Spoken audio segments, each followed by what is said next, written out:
Hello everyone and welcome to another video where today we'll be going through some of the new cards being introduced in Pokemon Sun and Moon Ultra Prism. And they look pretty sweet from what I've seen, so today we'll be just going through each one of them. I haven't read any of them, I'm just seeing the good, bad, or just see. And we're starting with what I think will be my chase card of the set Leafeon GX, mainly because I love me some grass types, and I've never actually had any evolution GXs before, so this could be a nice start. So, it has the ability Breath of the Leaves. If this Pokemon is your active Pokemon, once during your turn, before you attack, you may heal 50 damage from one of your Pokemon that has any energy attached to it. Okay, that's actually pretty useful. So if you, I think this is really most useful if you retreat a lot. If you like shuffle your Pokemon around, if you retreat, I think that this is when it'll be the most useful. And seeing how it does 50 damage, heals 50 damage, I'm sorry, then that could be pretty useful only if you have that kind of specific deck style, or that kind of thing. Then it does Solar Beam for 110, a pretty decent attack. Definitely keeps him going. Oops, what happened? There we go. And a GX move is Grand Bloom GX. For each of your best Pokemon, search your deck for a card that evolves from the Pokemon and put it onto your Pokemon to evolve it, then shuffle your deck.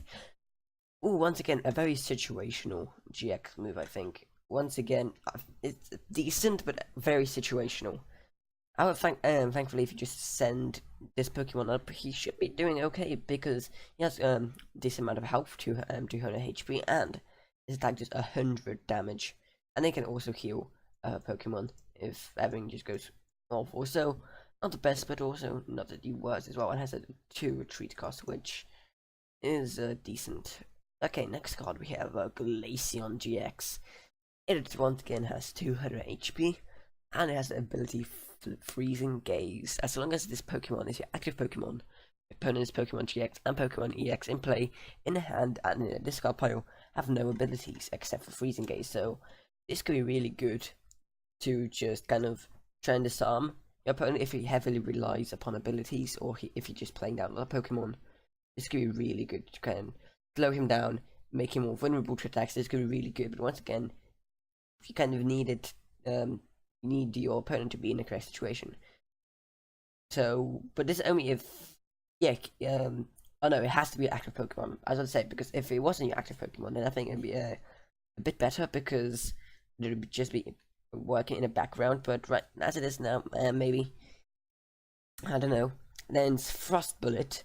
This attack does 30 damage to one of your opponent's bench Pokemon, and 90 to the main one. That's decent. It's kind of like a bit of a different version of Solar Beam, except for it does less damage to your main Pokemon, also does some damage to other Pokemon. That could be cool to try and maybe try and knock out some of your opponent's bench Pokemon, and maybe to try and force your opponent to move the Pokemon around, especially combined with Freezing Gaze. That could be a really good strategy, I guess.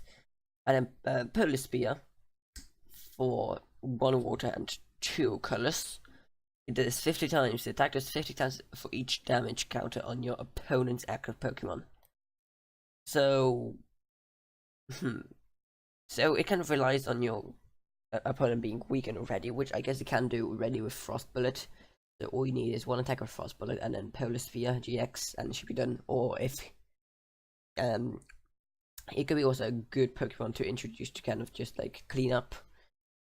She can just come on and just use Polar Spear GX to finish off your opponent's GX Pokemon or whatever that has been weakened by a previous Pokemon, and then just use Freezing Gaze to make it harder for your opponent to recover. I think that'd be pretty cool, and Frost Bullet to weaken them even further. That could work, maybe. Next up, we have Lunala Prism. Can't have more than 1 Prism Star card for the same name in your deck. So you can't have 2 Lunala Prism Stars, etc. A Prism Star card would go to discard pile, but in a Lost Zone instead. The Lost Zone is basically a discard pile you can't get stuff back with. You can't use anything to. You can't use any items or supporters or stuff like that to get any cards back from there. And then it has 2 attacks. It appears to be Full Moon Star. For each of your opponent's Pokemon in play, attach a Psychic Energy card from your discard pile to your Pokemon in any way you like. Okay, that's good. That's really good, because no not only is it from your discard pile, so you're just recycling energy, but also if your opponent has a full bench, that's 6 total energy you can just attach on there. That could be really useful, but also requires that you have the energy in your discard pile. So it's more like a late game, I think, Pokemon, when you already have some energy and your opponent has managed to place a one on the bench. I think that's the best time to use it. And then its other attack is for Psychic. Slice Storm. The attack does 20 damage times the amount of energy attached to all Pokemon.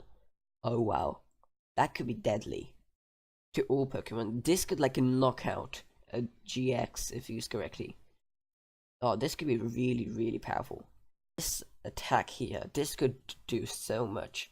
I think it'd be a really good cycle of because I think if you just knock out a Pokemon, if your opponent would just put up another Pokemon that's extremely strong, there we go, Lunala's dead. It has like 160 HP, will allow it to stay around for a little while, but maybe against some stronger GX Pokemons, if it's been damaged already, it may not survive. So I think just having a cycle of retreating, using Full Moon Star to get that energy back, and then Psystone could be really good. Or maybe instead of using Full Moon Star, you could like, I don't know, use Dashing Pouch or something. I don't know, that could be really good Pokemon. Just because that's Psystone ability, that could just knock out any Pokemon. And the final card they have listed so far is Super Boost Energy Prism Star. So what's against the Prism Star is given we have a 1 Super Boost Energy Prism Star in your deck. And then what does it do? This card provides colorless energy. While this card is attached to a stage 2 Pokemon, it provides every type of energy, but provides only 1 energy at a time. If you have 3 or more stage Pokemon in play, it provides every type of energy, but provides 4 energy at a time. Oh wow, that could be really useful. Similar to what they're saying is a good late game one, Lunala Prism Star. I think this could be a good late game as well, because by the time you have quite a few stage Pokemon, playing this down could be really good. But then again, if your Pokemon is knocked out and this doesn't get discarded, it gets put in the lost zone, so you can't really get it back with like items that allow you to get back special energy and stuff like that. So that could be pretty risky, and you can only have one of them in your deck, so you have to be really careful about using it. So if you have a lot of, I don't think it's worth playing it unless you're certain that you utilize the whole 4 energy, and it could be a great combination to use with another Prism Star. Kind of get more of the energy. That's 4 energy, which is insane. It'll supply Lunala with a whole bunch of attacking power. But anyway, those are all of the 4 cards that we know of that they would for sure be in Sun and Moon Ultra Prism, straight from the Pokemon website.